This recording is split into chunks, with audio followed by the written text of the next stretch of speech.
मुख्यमंत्री नीतीश कुमार की अध्यक्षता में शुक्रवार को कैबिनेट हॉल में बैठक बुलाई गई। नीतीश कैबिनेट ने 21 एजेंडों पर मुहर लगाई है। सरकार ने 24 फरवरी से बिहार विधान मंडल का बजट सत्र बुलाया है। नालंदा ओपन यूनिवर्सिटी के वर्ष 2022-23 के गैर शैक्षणिक पदों के वेतन आदि भुगतान के लिए 4 करोड़ 99 लाख की मंजूरी मिली है। वहीं वित्त विभाग में 71 निम्न वर्गीय लिपिक पद के सृजन को स्वीकृति दी गई है। पाटलिपुत्रा विश्वविद्यालय के भवन निर्माण के लिए पटना जिले के बख्तियारपुर में 10 एकड़ भूमि हस्तांतरण की स्वीकृति मिली है। राज्य के सभी सदर और जिला अस्पतालों और अनुमंडल अस्पतालों के इंडोर मरीजों के वस्त्र की आपूर्ति, अस्पताल भवनों और परिसरों की साफ सफाई जीविका के माध्यम से किए जाने की स्वीकृति कैबिनेट ने दी है। स्वास्थ्य विभाग से जुड़े एक और अहम निर्णय में अनुमंडलीय अस्पताल फूलपरास के चिकित्सा पदाधिकारी मीता दत्ता की अनुपस्थित रहने के आरोप में सेवा से बर्खास्त कर दिया गया है। बता दें, राज्य के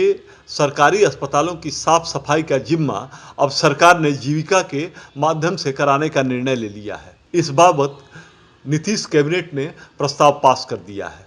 आज मंत्रिपरिषद में जिन विषयों पर चर्चा हुई और निर्णय लिए गए उस संबंध में सोनपुर है, शेखपुरा है, बांका है, गोपालगंज है, जहानाबाद है, मधेपुरा, नवादा, भागलपुर, 10 स्थानों पर जो प्लानिंग एरिया है उसकी घोषणा की गई है।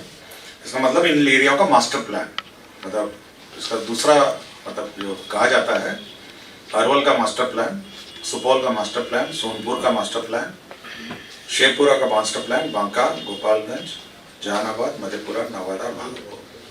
सो इन एरियाओं का मास्टर प्लान राज्य सरकार ने स्वीकृति दी है और अब जो भी स्वीकृति होगी, कंस्ट्रक्शन होगी, इस प्लानिंग के अनुसार, इस मास्टर प्लान के अनुसार होगी।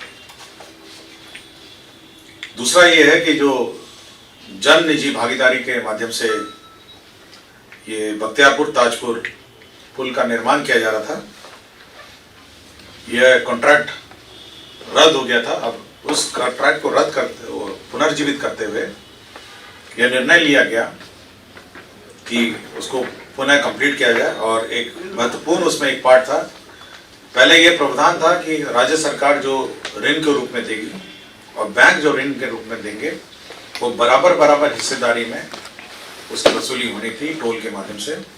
अब यह निर्णय लिया गया माननीय उच्च न्यायालय के आदेश के आलोक में कि पहले बैंक का जो ऋण है उसको लौटाया जाएगा टोलिंग से, उसके बाद जो बची हुई राशि है टोलिंग से वो राज्य सरकार का ऋण लौटाया जाएगा। तो जो क्रम है, पहले दोनों का बराबर वसूली होना था टोल के माध्यम से, अब बैंक का पहले होगा और उसके बाद राज्य सरकार ने जो ऋण लिया है उसका फिर वसूली होगा। कमला बलान के बाएं तटबंध और दाएं तटबंध का ऊंचीकरण की स्वीकृति दी गई है। कमला बलान आपको जानकारी होगा कि एक महत्वपूर्ण स्थल पर है, तो इसकी प्रशासनिक स्वीकृति दी है कि इसके तटबंध बाएं और दाएं तटबंध में, और इसमें किलोमीटर 66.3 है। फटकी कुट्टी से किलोमीटर 92.500 पुनाच एवं कमला बलान के दाएं तटबंध के किलोमीटर 64 ठेगा से किलोमीटर 94 पलवा। तो ये दोनों की जो दोनों तटबंध है 296 करोड़ 89 लाख है। ये सेंट्रली स्पॉन्सर्ड स्कीम है जिसमें केंद्रांश से 60% और राज्यांश से 40%। तो एक महत्वपूर्ण योजना है जिसकी स्वीकृति दी है। अस्पतालों में व्यवस्था रहने का और जो फूड का व्यवस्था है, डाइट का, उसको सुधार करने के लिए राज्य सरकार ने सभी सदर अस्पताल, जिला अस्पताल एवं अनुमंडलीय अस्पताल में जो इंडोर पेशेंट होते हैं, अंतरवासी जो है, उसे वस्त्रों की आपूर्ति, अस्पताल भवन एवं परिसर की साफ सफाई एवं वस्त्रों की धुलाई एवं सभी चिकित्सा महाविद्यालयों में मरीजों के लिए वस्त्रों की आपूर्ति, अस्पतालों के भवन परिसर की साफ सफाई का कार्य अब बिहार जीविकोपार्जन समिति द्वारा संपोषित संगठन जीविका के माध्यम से किए जाने का स्वीकृति है। तो जीविका के माध्यम से अब ये काम होगा, सभी के वस्त्रों की आपूर्ति, अस्पताल भवनों एवं परिसर की साफ सफाई। तो ये निर्णय लिया गया है कि जीविका ही अब इनके जो यूनिफॉर्म है ये सब सिलेंगी, मेडिकल जो पेशेंट्स हैं उनकी सिलेंगी और साफ सफाई रखेंगे।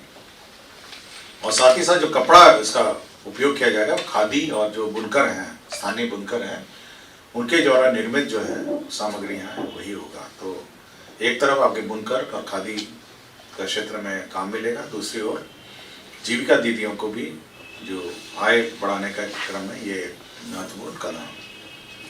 महिला चरखा समिति है कदम कुआं में, आपको जानकारी होगी कि राज्य सरकार समय समय पर इसको रिवॉल्विंग फंड, कॉर्पस फंड देती रही है। तो पहले 5 करोड़ दिया गया था और राशि कम पड़ने के कारण 2 करोड़ और सहायक अनुदान रिवॉल्विंग फंड के रूप में दी गई। इसमें प्रशिक्षण का कार्य चलता है और उत्पादन का कार्य भी चलता है। तो महिला चरखा समिति को भी राशि दी गई। इसके अतिरिक्त बहुत सारे पद सृजन के भी निर्णय लिए गए हैं। राज्यपाल सचिवालय में 2 कंप्यूटर ऑपरेटर का पद सृजन हुआ है। कर्पूरी ग्राम थाना का सृजन और उसमें पद सृजन 25 पदों का सृजन हुआ है समस्तीपुर। आपको याद होगा कि जननायक कर्पूरी जयंती के दिन कर्पूरी ग्राम में थाना का सृजन हुआ था और उसका उद्घाटन भी हुआ था। तो उसमें 25 पदों की स्वीकृति दी गई है। आपके वित्त विभाग में भी केवल वेतन स्तर का संशोधन हुआ है, प्रमोशन का वेतन स्तर। ये योजना विभाग या विकास विभाग के अधीन अवर सांख्यिकी संवर्ग के पदाधिकारी हैं। तो इनका मूल कोटि जो पद है, अवर सांख्यिकी पदाधिकारी, प्रखंड सांख्यिकी पदाधिकारी का लेवल 7 था और सहायक सांख्यिकी पदाधिकारी का भी लेवल 7 था। अब ये है कि प्रमोशन का पद नहीं था, इसलिए सहायक सांख्यिकी पदाधिकारी का वेतनमान 7 था, जिसको अब बढ़ाकर 8 कर दिया गया। तो ये उच्च वेतन स्तर स्वीकृत नहीं था और अब 8 कर दिया गया। श्रीमती मीता दत्ता, ये चिकित्सा पदाधिकारी अंडरमंडलीय अस्पताल फुलपरास मधुबनी था। ये 27/7/2016 से ड्यूटी पे कार्यरत नहीं थी, इसलिए इनको डिसमिस कर दिया गया है। स्वर्गीय डॉक्टर संत चौधरी हैं, ये भूतपूर्व उप निदेशक स्वास्थ्य सेवाएं हैं। इनको प्रमोशन, ये एलिजिबल थे, जिस कारण से एक शैडो पद क्रिएट किया गया है इनके लिए, इनको प्रमोशन देने के लिए। इसमें लाभ इनके फैमिली पेंशन में होगा, जो इनके परिवार के लोग पेंशन लेंगे। श्री ईश्वर चंद्र ठाकुर हैं, अभियंता प्रमुख, सिंचाई सृजन जल संसाधन विभाग। इनका कार्यकाल 31/1/2023 को खत्म हो रहा था। इनका कार्यकाल 1 साल और कॉन्ट्रैक्ट पर बढ़ाया गया है और अभियंता प्रमुख के कार्यकारी प्रभार नहीं रहेंगे। सूचना एवं जनसंपर्क विभाग में 18 पद, शैडो पद क्रिएट किए गए हैं। इसमें अधियाचना पहले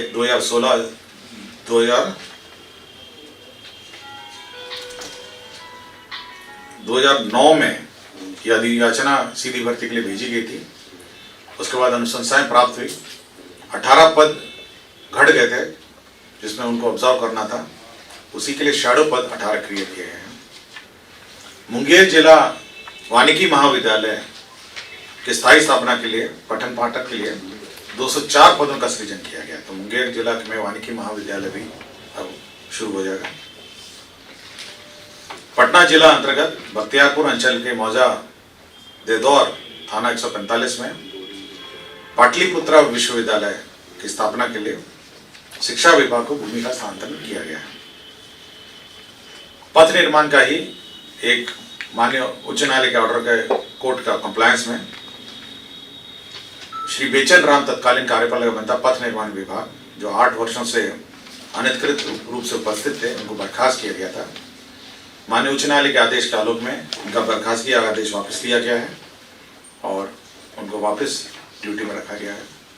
यह आदेश इस मामले में जो LPA दायर है उसके आलोक में प्रभावी रहेगा। वित्त विभाग में जो कार्यालय प्रचारी हैं, 59 जो कार्यालय प्रचारी के पद थे, उनको सरेंडर करके 71 लिपिकों के पद का सृजन किया गया है।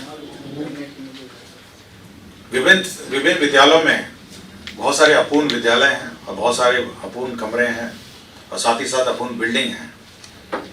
तो 1401 निर्माणाधीन अतिरिक्त वर्ग कक्ष हैं, 83 निर्माणाधीन नवसृजित प्राथमिक विद्यालय हैं और 8 निर्माणाधीन भवन विद्यालय हैं।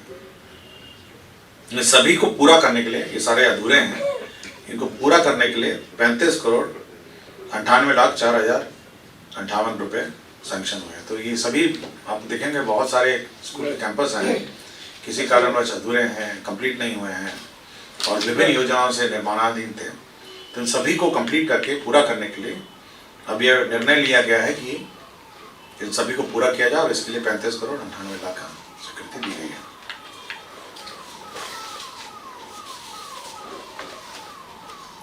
पटना में कदम कुआं थाना भवन के निर्माण के लिए ये 50 डेसिमल भूमि आवंटित की गई थी। वर्तमान में ये भूमि ग्रीन एरिया पार्क के रूप में मास्टर प्लान में अंकित है। जब थाना बनेगा तो इसका लैंड यूज का परिवर्तन किया जाना है, जिसके ये किया गया है। और सुनील कुमार सिन्हा जी थे, ये पथ निर्माण विभाग के सहायक अभियंता, ग्राम अभियंत्रण संगठन सिमडेगा, संप्रति सहायक अभियंता, गुण नियंत्रण पथ अवर प्रमंडल हाजीपुर में स्थापित थे। सीबीआई न्यायालय में सीबीआई का केस हुआ था, सीबीआई न्यायालय में इनको दोषी करार दिया है, इसलिए इनको बर्खास्त करने की सुविधा दी है। यही मामले थे जो मंत्रिमंडल में आज विचार किए गए हैं।